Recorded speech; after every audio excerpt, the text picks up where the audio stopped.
canvas as well as mounting canvas. So we talked last week about various substrates to use. This week you're going to get to see how to combine our canvas and our either panel or our stretching support as needed to create a working surface. And let's see, next week then we'll talk about primers, so various ways to prepare these, either priming directly onto a board or priming some canvas to use. So I did bring a few things to show you. Last week I didn't have down here the aluminum foam core board, so you can see what this looks like here. And this is from a local sign shop, so you'd be able to go somewhere locally and get a piece of cut like this. It usually comes with stickers on both sides. To protect it, you peel off the stickers, wipe it with alcohol, and you should be able to either acrylic prime this guy or mount some PVA adhesive, some linen to it with PVA adhesive. So this, you'll notice, is very firm. It gets a little flexible on the larger sizes, so you'll have to get a thicker foam core for something larger, but very, very durable. The corners and things are not going to break as you make them around. So overall, it's going to be a lot stronger substrate than wood. How big does it come, do you know?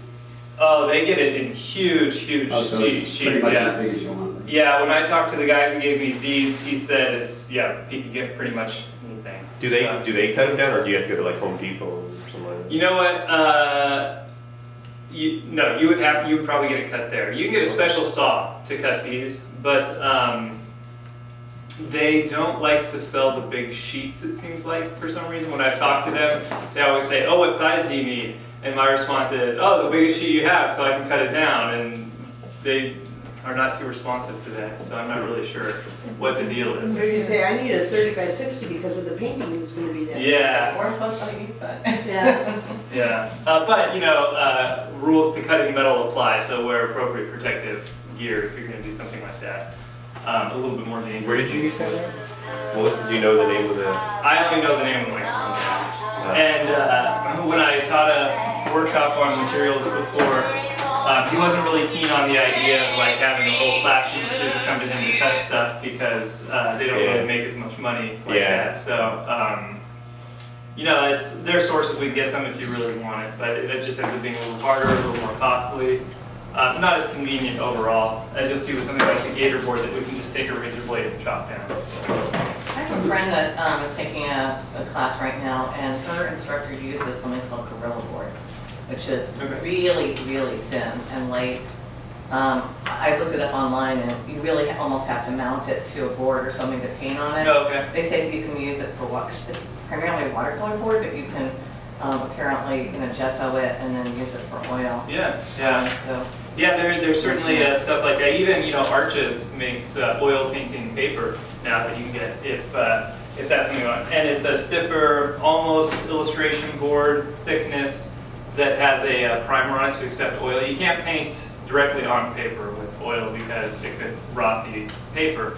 But if it's gessoed or sized, is the appropriate term, sized and prepared, you can paint directly on paper. But yeah, if it turns out nicely, you're going to want to mount it.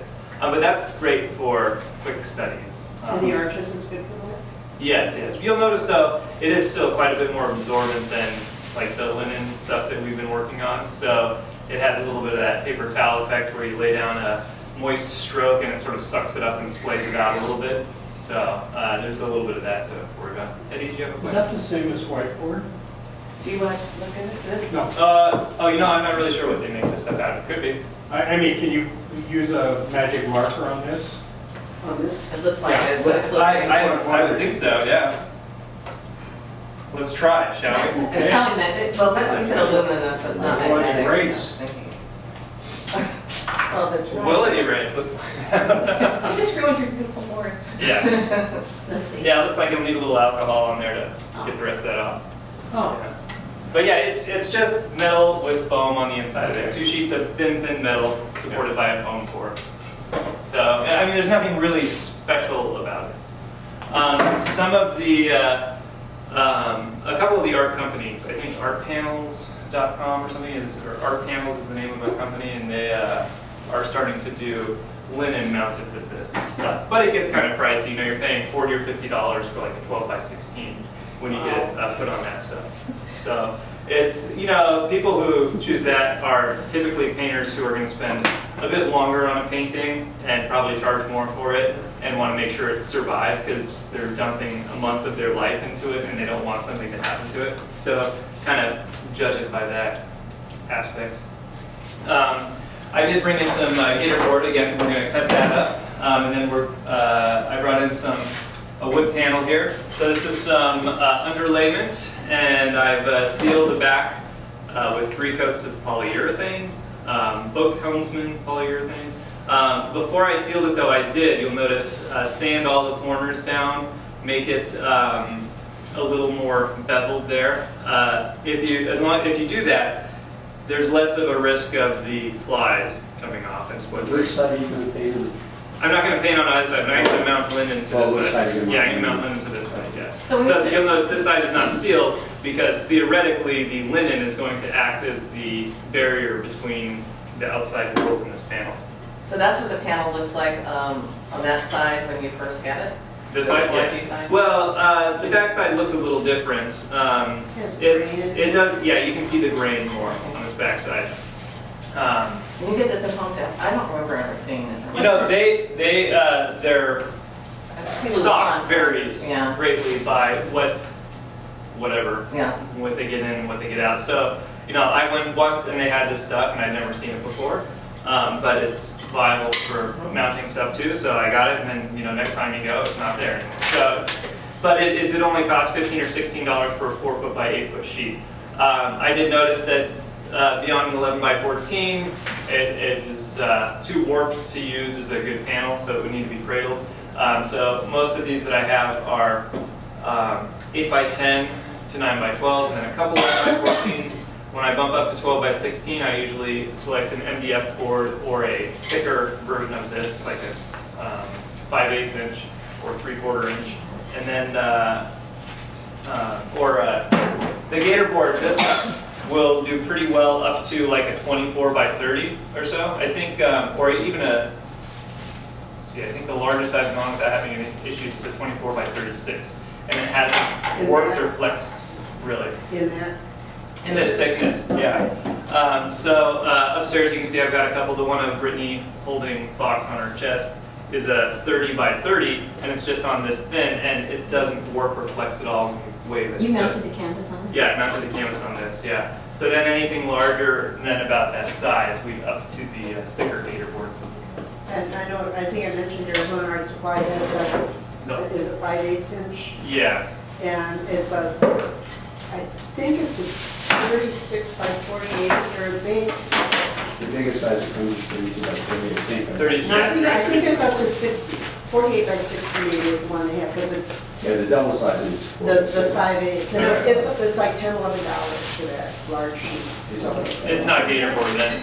well, it's, That's like foam core. Yeah, it's It's foam core foam board. core, okay. Yeah, no, you don't use regular foam core board. And I have some upstairs if you want to see. The foam core board is not stable enough. It's just paper that doesn't have the resin on it, so it's really soft. And the foam core is actually weaker than something like this. Dents And so, really easily. yeah, it dents really easy. If you drop it, you could just really accordion crush a corner of it.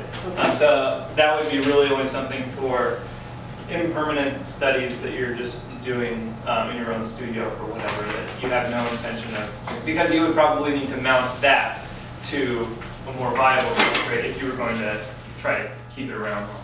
okay, stuff I have at home is made by Elmer's. Is that, Yeah, don't use that. okay, Well, unless it's for Well, I like mean, I have, impermanent but- studies. I have. That works well to put on like the back of your canvas, like a back of a stretch canvas like this, to make sure nothing hits the back side of it. Oh, okay. But It's Other used a than lot, that- it's used a lot by framers as backing board. yeah. Okay. But other than that, I've mounted a lot of if stuff you're on it, if you're gonna mount something to it, opt for something like this, the gator board, because you can hear, you know, this is hard, durable stuff compared to foam core board.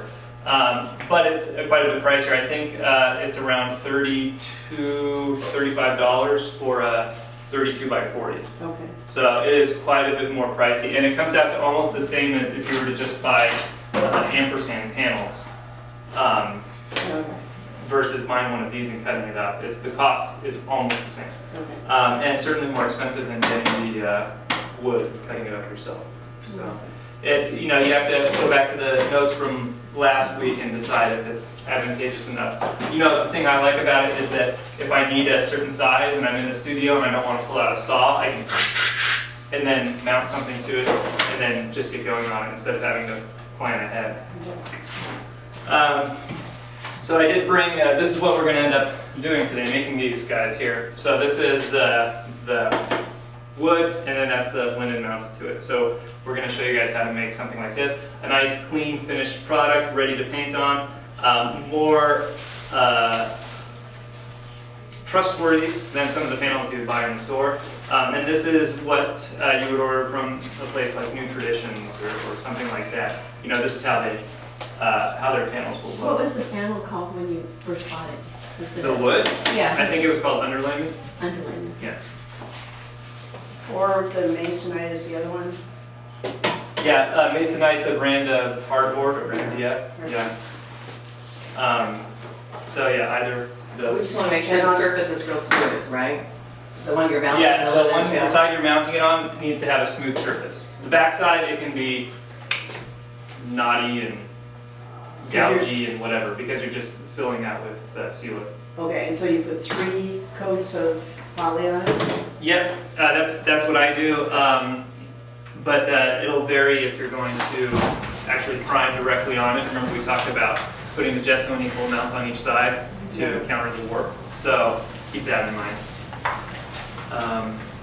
The other, I brought in this too to show you. So this is a panel similar to the one that you would buy at a art supply store pre-made, except it hasn't been primed. This is just the raw canvas, and this is one we made in the materials workshop that I taught a few months ago. So we won't have time to do something like this, but I did want to bring it in to show you.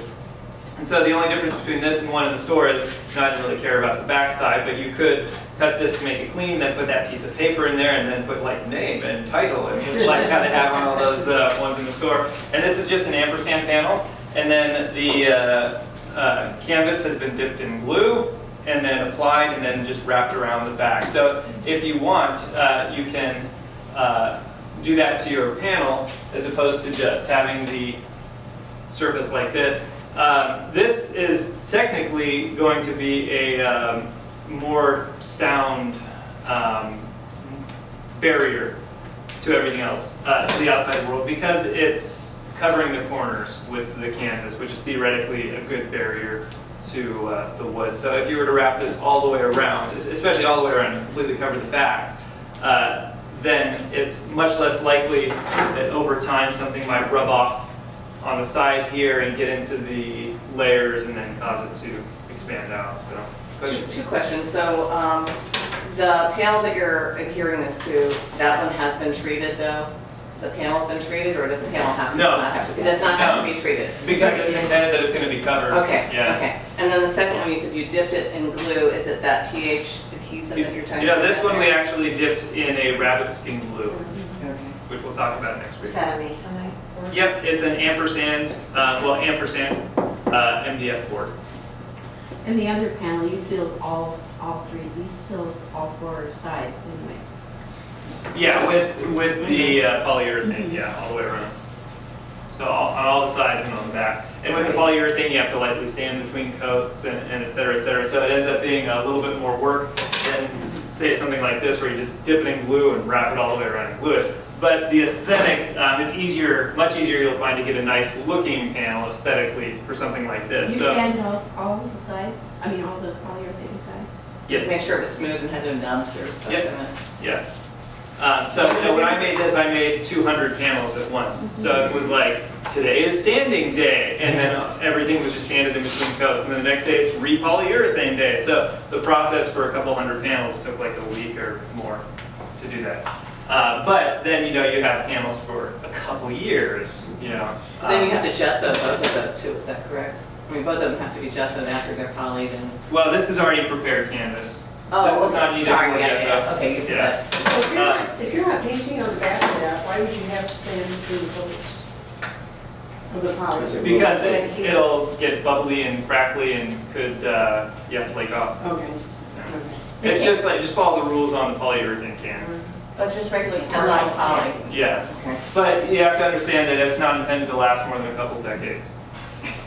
No. But if it's suspended in a frame hanging on the wall, it's probably going to last just fine. We won't really go over this one too much, but we'll talk more about it next week when we talk about rapid skin glue. And we'll focus on our panel here. So something like this, if you were to order it from New Traditions, would run you about $15. The canvas here that's being used, this portrait grade Centurion stuff that you guys are using, bought in the roll comes out to something like 1 or 2 cents a square inch.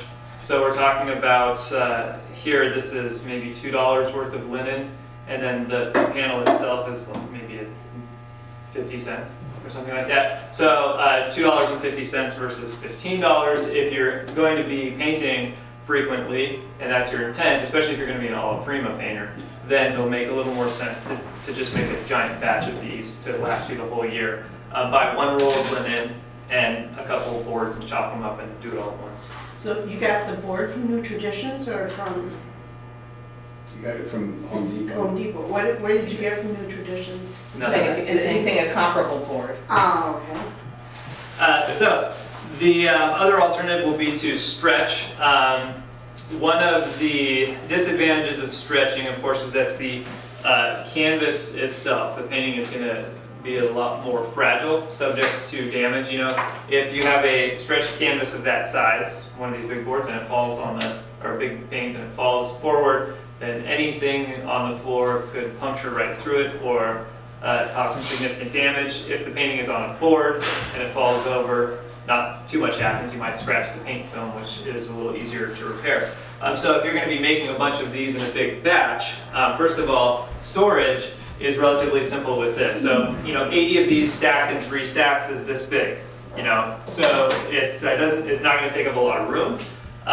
Where 80 stretched canvas stacked is going to take up quite a bit of space, and also if they're different size, you run the risk of them falling and denting the facing side. So you have to be a little careful about It that. will look really cool. I guess that's open to opinion. Tim, on that panel right there, you bought pre-primed linen. Mhm. It's so, you don't have to put anything else on it. I don't have to, but I will, and that's what we'll do next week. Okay. So the other advantage, which we briefly mentioned last week about panel versus stretched, is that there's a real limit to size that you'll be able to pull off on stretched canvas if you're going for a smoother canvas. If you like working on less than coarse texture, like a more portrait grade linen, this is a very smooth portrait grade linen here. A lot of artists think that this is actually too smooth to paint on. I actually like it because it's got just a little bit more tooth than a board. This canvas is way too weak and stretchable to go on a larger canvas. So anything above a 16 by 20 or so, I've noticed has tended to sag, and that's what you'll see over here. So if we have time, we'll remount this. So up in the corner, the weight of the linen with the paint now, the added paint onto this linen has made it heavy enough where it's pulling down off the stretcher bar, and so it's starting to, at the corners, buckle a little bit.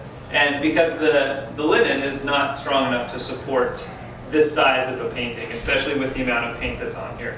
Is that linen? Yeah, this is this linen. So it needs to be mounted onto a board. So that's going to be, if we have time, we'll do that today, but if not, Can you re-stretch that onto stretchers? that would be unwise because the same thing will happen. This linen will continue to stretch over time. It's just too flexible and too lightweight. If this were heavier grade linen, then it wouldn't be a problem. And in fact, there would be no problem with it right now at all. But because of this portrait, I mean, you can even look up here at the wall. You can see where it's starting to get a lot of stress. The added weight of 1 coat of primer is now starting to pull on it so much that it's stretching out a little bit in some areas. And so that's just the effect. And that only has 1 coat of primer. Is that being set up there to paint on, or No, just just to stretch? prime. Just to prime. So That has 1 coat of primer. This painting here has 3 coats of lead primer. Lead primer is pretty heavy. You know, if you consider the weight of a can of lead primer, and we have one if you want to feel it, it is a fairly sizable weight. And once you get 3 coats onto a roll this size, that's basically 1 can. So you think about how heavy that 1 can of lead primer is, that's the weight that you're basically just suspending from that canvas. So a weak canvas is going to stretch out more and more. So are you gonna have to remount that one before you do another coat? Or can you just do it? I will probably re-staple a few of the sections, yeah. Only because I didn't use a ton of staples in this one. I went only every 8 inches to 1 foot. If I had gone every 3 or 4 inches, which is what I usually do at home, then there wouldn't be really much of a point. I would just go right on top of it, and it would have probably stretched out a little less.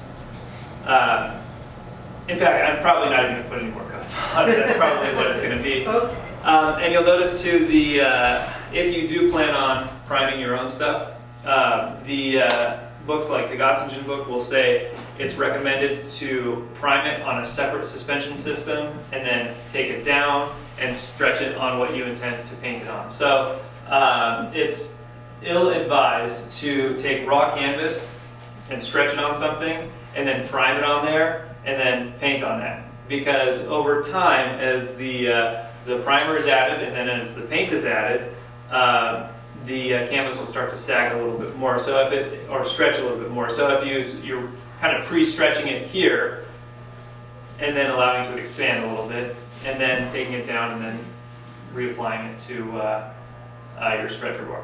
Now, if the best way, if you're going to prime, we'll talk a little bit more next week, would be to not even have it hung, to have it on a big table or floor and just prime it that way and let it dry, because then you get the advantage that the primer will reinforce the fabric as part of the strength of it, and then it will have less tendency to stretch or sag. So anyway, so we'll get more into that next week, but we're going to talk about stretching right now. And it's interesting. We have some common misconceptions about stretching that I guess are founded on historical practices, so it's sort of forgiven. But now we need to become a little bit more aware of what's actually happening. And the misconceptions we have are partly because of the name itself, stretching. So when you think of the term stretching, like, oh, okay, we have to stretch this over and staple it down. And that's actually really, really bad. First of all, you're stretching out the fabric, and secondly, you can end up causing the primer to crack and flake off and cause issues. What you're really doing is suspending the linen over a support system, either a chassis, or a stretcher bar. The difference is a chassis will not have the keys to be able to push this back out. It'll just be basically a frame. And you can make it really simply yourself. Gottingen says shows you how in his book, you basically get the straightest pine strips you can that are like 1 inch by 2 inches, right? And then you get some quarter round, and you glue the quarter round on top of that along the corners right here, so that the canvas is not sitting on the whole width of it. And then you use some metal L brackets on the corners, and if it's big, some support bars in the middle, and that's a really simple chassis, and that's totally fine to use. It doesn't need to have the keys. The keys are, if you have to use the keys, you probably aren't stretching the canvas correctly anyway. It's only been given so much fame because it's a lot easier to just stretch out your stretcher bars than it is to take down your canvas and remount it, which is what you should be doing. Does that make sense? Can you try it the other way just to see? Yeah, so this would be like a quarter round. This is a pre-manufactured stretcher bar, so it's just been sent through the chopper to create this molding, but it's the same idea. It's just a piece of wood and then a quarter round on the edge. As long as you're sure that the corners are square and then you have those staples in the back, you shouldn't need to use the keys, right? Right, you shouldn't need to. But what most people find is that they stretch a canvas and it stretches down. It sags over time, and then they want to key the corners to push the stretcher bars out to make it tight. When you stretch a canvas, it should not be tight as a drum. Like people like that boom, boom, boom. If you've done that, you've probably overstretched it. And then you're most likely going to end up with a lot of cracks in the coming decades. Canvas should be suspended firmly, but not tightly from a support system. So if you've overstretched it, in time you will end up with cracks on your painting. What Yeah. happens that it forms the cracks? Well, Is it just the fabric relaxes? starts to relax, right? Yeah, it relaxes, Yeah. yeah. And then eventually gravity will win out. And so if it's stretched too tightly, there's not as much room for the canvas to stretch again. Where if you've suspended it firmly but not tightly, and it sags a little bit, there's a little bit of slack in there to accommodate for that, and then you can adjust it on the stretcher bars or mount it as needed. But if you stretched it super tightly and it can't stretch anymore, then eventually gravity pulls it down, you just crack the paint film.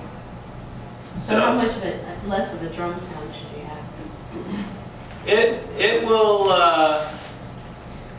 that's a good question. It should be a firm like boom, but not like a boom.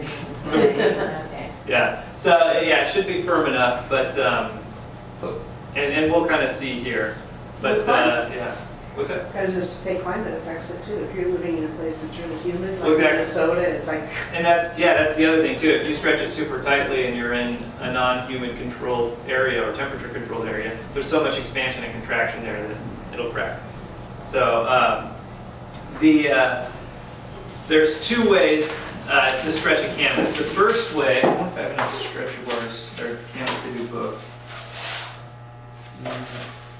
No. Well, I'll show you the two ways. You'll probably only want to do the first way because it's easier.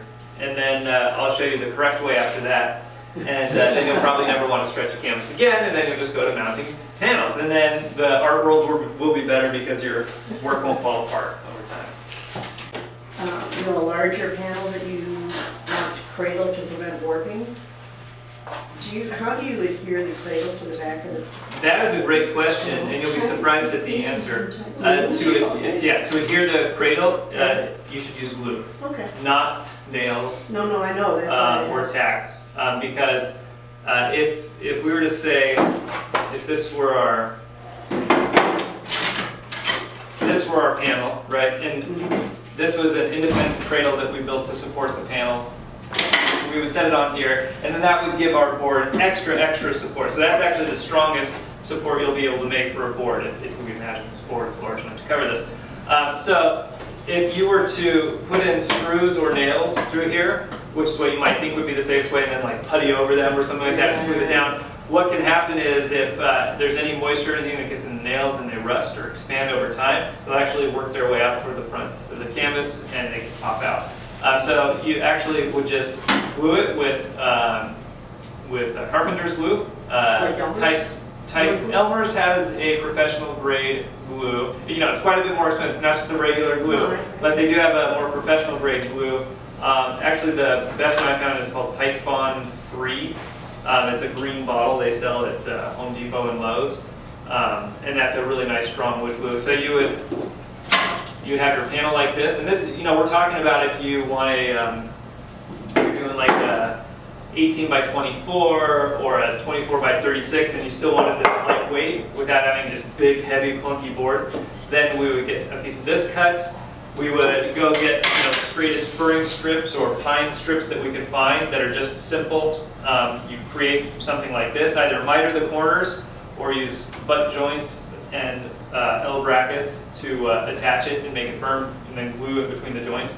And then we're going to place this dried support onto the back side of our panel here and glue all the way, and then clamp it with clamps and leave it for usually 24 or 48 hours, depending on what the glue says. And then when you're done, that's the chassis. If there's ever a problem where something overcomes the power of the glue, it's something that can be restored relatively easily. And then you wrap that with the linen? And you would wrap the whole thing. You You'd could. actually do- Most people wouldn't. Most people would either just paint directly on this, or wrap the linen back to the support That's what I back meant. here. Okay. Not necessarily over the whole thing, but yeah, back to the bars back here. And then you paint on that, You paint on this or melt linen to but this. it's glued on. Yeah. Cool. It's like the, you can buy cradle panels and. Yeah. and stuff. Just look at it, it's the same thing. But Yeah, I mean, it's if the you're same gonna Just do glue it. a 3-week, you know, paper panel type thing, then you don't want to have all that work go to waste and have it all, you know, flip up work. So you cradle it before you paint. Well, I mean, it depends on how big of panels you're making. Right, yeah, not for that size. So I mean, no, if you were gonna do like a whole bunch of this panel making at once, you wouldn't necessarily be doing 24 by 36. Well, you might, but if that's the case, yeah, cradle. Yeah. Yeah. So anyway, back to this stretching. The cradle's just for extra support. Yeah, to prevent the panel from moving.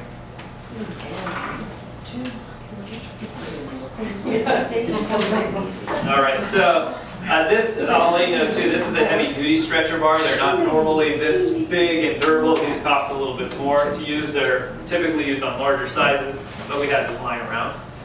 Beading. So the typical way we've been taught to stretch is first to line up the weave here to make it parallel with the bars going. Don't stretch it something like this because then as it sags, it's going to run into some problems. So we're going to line it up with the weave here. I have some light duty staple gun and a heavy duty staple gun. I can't remember how tough this wood is. I think it's pretty tough, so I'll use the heavy duty staple gun. Typically, you're going to leave, I think in the Gottschalk book, he suggests 2 to 3 inches of extra linen all the way around to allow for stretching and re-stretching as needed, because if you're stretching, it's expected it's most likely going to need to be re-stretched several times. Oh, so you're gonna staple that on the back? Yeah, staple this on the back. Well, no, actually, we'll staple this on the side.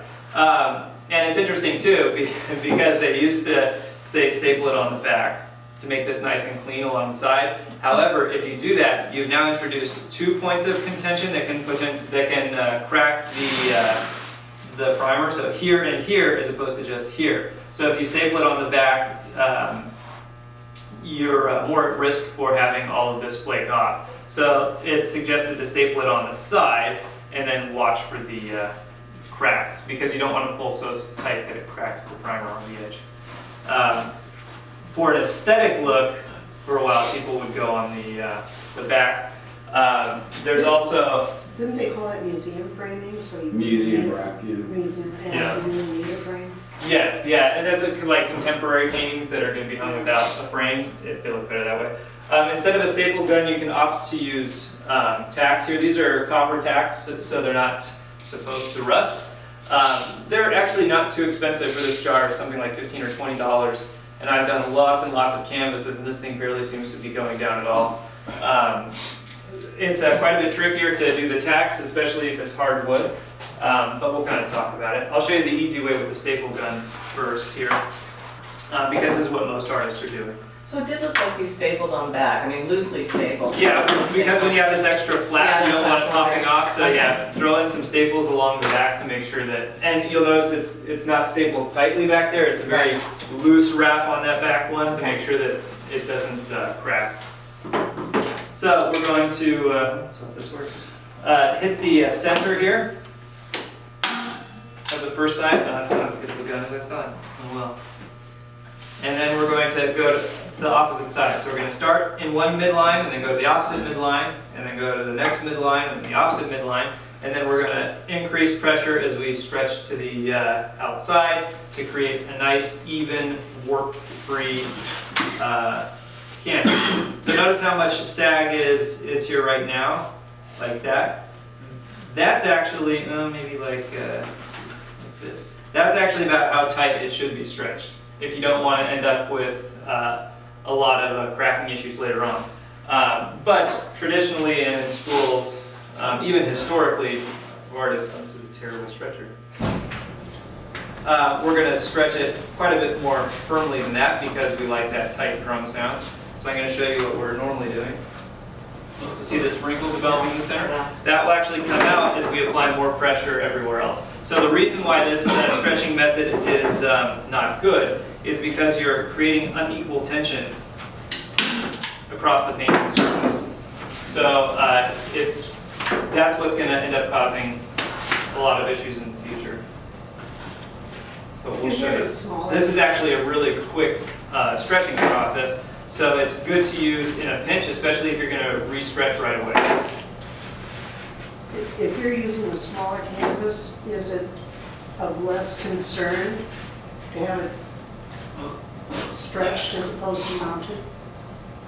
In terms Well, of just the same? Not if you stretch it correctly, but if you stretch it like this, you're still going to end up with the same stuff. No, I know, but as opposed to like your green painting where it's say, if you're using a smaller like that size, it's less of a concern. The weight of the painting. The weight of the painting, right, the weight of the painting causing problems, yeah. But if you pull it tightly like I'm doing here, then you'll still get cracks. You Right, know? I wasn't talking cracks, I Okay. was talking. Do you think you need a stretcher to do with this? Stretcher pliers? Yeah. If it's primed, you probably want it. Yeah. Primed is typically a little tougher, and you can feel like this is some primed canvas here. It's tough, and if you want it pulled nice and tight, you're probably going to want some tighter pliers, or some stretcher pliers here. It's probably not as tight as it. Is there a knife back there, Mark? I got more on the kitchen. Like a palette knife or a knife Down knife? here. Just a butter knife? A butter knife. No. I'm not on this with canvas, I've done it with material chasms. Paradise, you live on the wrong side of paradise, down in which things are. Did you get these things? Earned income credit. With this kind of a knife? I think I can let anything down. Oh, it will. Yeah, you want to just toss it right there next time? Because I'm going to have to. Picture the canvas. Toss it. Yeah, sure. See if you can hit right in the middle here. It's hard. So I'm going to pull this tight enough to make sort of a diamond here so that it's nice and smooth on the inside. So Tim, looking at that, it looked like just removing the staple kind of damaged the canvas a little bit. Yeah. So then leaving all that margin sort of seems like it's futile because you have to remount it and you want to use some of that extra stuff. Well, the Repair the extra canvas. margin is more for having gripping power in the back. Oh, okay, Yeah. okay. Okay, so I went just directly adjacent to the middle one, and then I'm going to go the opposite one over here. You just do one, like you just do one side, you don't do both sides of the. It depends how big the canvas Yeah. is. If it's a large canvas, I might go one here, then one here, Yeah. and switch it. Yeah. And one. But this is such a small canvas that I'm just going to do one at a side, one at a time. I'll go to this one over here. And so as I'm stretching this, I'm pulling basically down and out. So it's, you see how it's removing the wrinkle? There's the wrinkle in here. Can you see that? And then I pull down and out, and it removes the wrinkle. Staple it, and go on. But you're not likely to re-stretch this on stretchers, so you're more likely to mount it on a board? If I am, but some people will still need to re-stretch this. Like if this was something that we were going to ship, and you needed that to makes need to sense. be re-stretched. Okay, yeah. But yeah, like the Vanessa one, I'm not going to spend all the time to take those thumbtacks out like right now if I were to do it. I would just cut the canvas off and cut the painting off and then mount it and save a bunch of time. But then if I wanted to reuse the stretcher bars, I would have to remove all of the copper tacks. But I did not like those stretcher bars. They were such a hard wood that it was a lot of work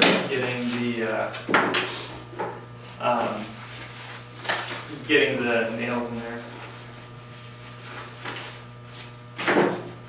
And you'll notice that sometimes you'll get stretcher bars that are just abnormally tough, and your staples will just bounce right off of them. It's really annoying.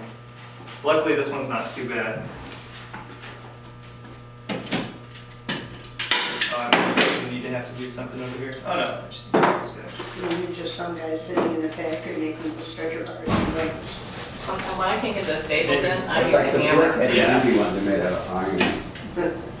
What's that? Are you stretcher Brick bars out? heavy ones, boom, the can rebound from the stapler. Alright, so I just about added my Yeah. extra staples all the way around. Okay. And so I'll just keep going. pull a little tighter, a little tighter, a little tighter with all these. So there's some wrinkles here, just a little bit, and then I'll pull tighter right here, and it'll just remove the wrinkles. So people like this because it's quite a bit easier to get all of the little wrinkles out because you're just applying more pressure with the pliers, and then voila, they're gone. The problem just comes in the future. So it's great right now, but issues down the road.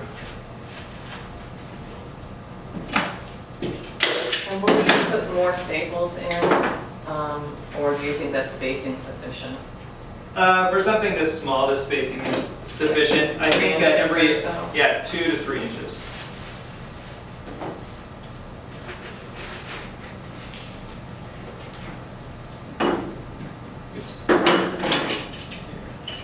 So something like this is great for open studio when you, if you were to take a gun like this to open studio and a few stretcher bars, you can throw this together in just a couple minutes and then be able to start painting on it. So like Rose Franson will do that. Like when she, especially like teaching a workshop or going on location or something like that, she doesn't know how big she wants it, so she just has a big strip of canvas here, and then she stretches it as needed, and then can deal with it later on.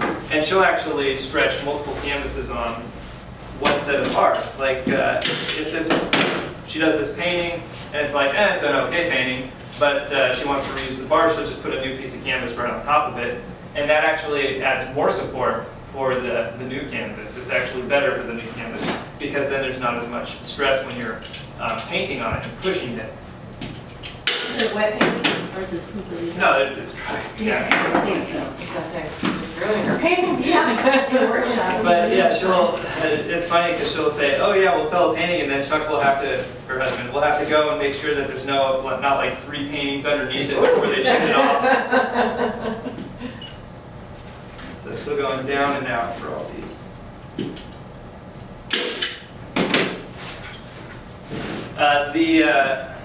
When you get to the corners here, provided, well, depending on how much slack you have, I have more slack than would even be necessary, just because I didn't actually cut this piece of canvas to the size of this stretcher bar. I just had it lying around. So we would fold these over. Typically, you decide which side is going to be your up side and which side is going to be your side sides, and so we would fold these over to be a nice clean triangle here on the top and bottom, so that when they're resting in the frame, you wouldn't see them as much as if they're on the side.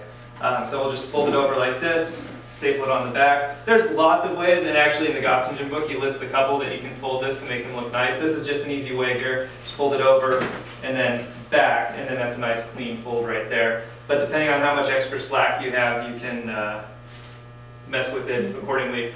They recommend not cutting out a chunk of this in here to fold it over, because then if you have to re-stretch it, then you're missing a chunk of canvas there, and that can become a problem. So we would just fold this over here like this, nice and clean, and then staple it to the back side.